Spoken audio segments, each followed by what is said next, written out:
Bali ang gagawin natin, kakaskasin lang natin yung hollow blocks.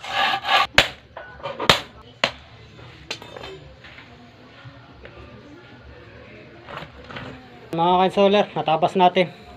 Hindi na sayang yung kalahati.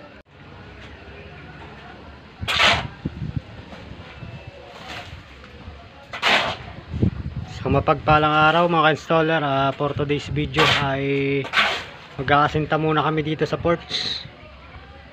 Yan, porch o pinaka-terrace ng bahay. Ito ngayon inakasintahan namin, nakahukay na. Bali dalawang hollow blocks ang ilalagay lang namin, dalawang patong. Sa lukuyan binubuhusan na namin yung pundasyon para malagyan namin ng asinta, hollow blocks. At iba pang ginawa namin, itong orange pipe para sa drain ng CR. Dinugtungan na rin namin papunta dito sa labas. Balik kasi isang unit ng paupahan ito ng isa nating kaibigan. Ayan, pinugtungan na natin ang isang orange pipe. Dati kasi hanggang doon lang yung tubo niya, nagkakaroon ng pulasi. At itong para sa lababo, yan, 3 inches diameter na itim PVC. Nilagyan na rin natin yan. Yung unang nakalagay medyo maigsi, hanggang doon lang sa kalahati at medyo nakatingala, kaya maraming na-stock na mga galing na kung ano-ano din sa lababo. Ang pinutol namin medyo lumabas yun. Ito nilagay na natin sa klebe yan para dire-diretso na dito. Kung sakasakali magkakaroon ng kanal, dito na, nasa labas na ng porch. Kasi ito medyo mataas, elevated siya ng isang hollow block o mga sa 20 cm. Bukasan na muna namin yan at mamaya may asintahan na namin.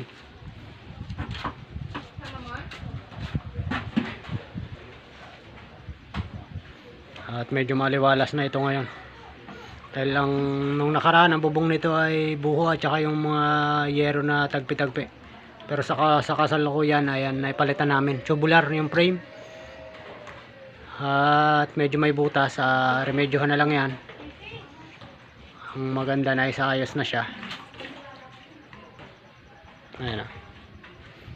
At mag-update na lang ulit tayo mamaya mga installer. At ito palang tubo na to ilalabas ko, yung para dito sa isang unit. Para isang unit ko sa pantawli yan. Lalabas ko na dito para nasa labas siya ng asintada. Okay, update na lang ulit tayo mga installer. At ito na mga ka-installer, nakatapos na kami magbuhos. Magsisimula na kami ng asintada. At ito, meron ako hinating hollow blocks. Dahil nga alanganin ang sukat ng hollow blocks sa hukay. Dahil ang ilalim na ito, ang asinta na ito ay flooring na. Flooring nung sinaunang bahay, kaya alanganin na kung ilalalim pa namin. Alanganin ang isang hollow blocks, kaya ito, hinati na lang. At gusto ko pakita sa inyo kung paano hinahati itong hollow blocks na ito. Bibihira pa kasi nakakalam ng ganitong sistema at diskarte. Ayan, kaya ibabahagi ko sa inyo para kung sakasakali na ma-encounter niyo yung ganitong sitwasyon na alanganin ng isang hollow blocks.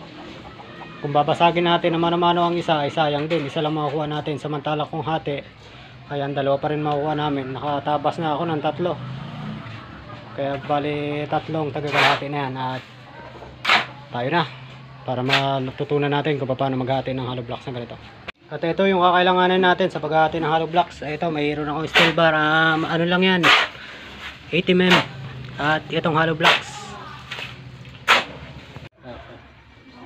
Bali ang gagawin natin, kakaskasin lang natin yung hollow blocks. At hahatawin natin ng papektos lang.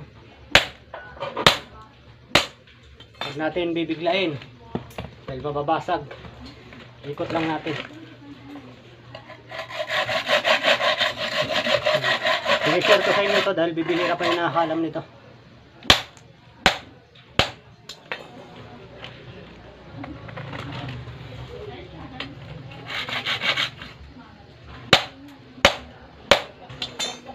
Pildi ata nila.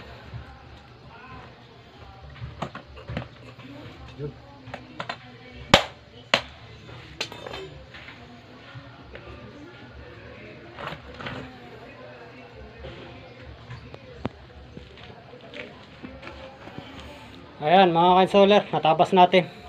Hindi na sayang yung kalahati. Bagaman hindi perfecto yung tabas ay mahalaga na magamit natin yung dalawang hollow blocks. Diretso na tayo mga ka-installer.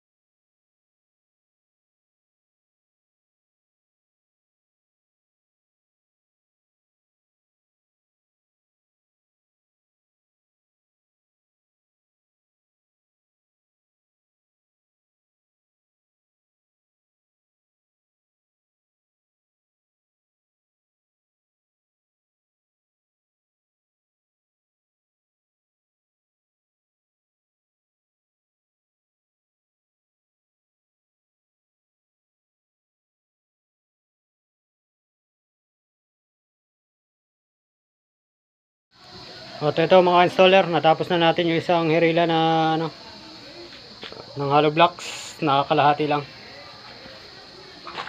Ayan, para hindi masasayang ang kalahati ng hollow blocks, ganun lang yung gagawin natin para mahati natin sa gitna. Sana ay nakatulong yung konting tips na ating ibinigay. Time check, 5:15 ng hapon. Kaya bali nakasinta na kami dyan. 2 patong na. Tapos tinambakan na rin namin itong lugar na to. Ayan. Mas mataas na kami sa tubo. Pansamantala tambak muna. At sa sunod na mga araw ay magle-level na lang kami. Bukas at para mapluringan na yan. At hanggang dyan lang muna tayo ngayong araw mga installer. At maraming salamat.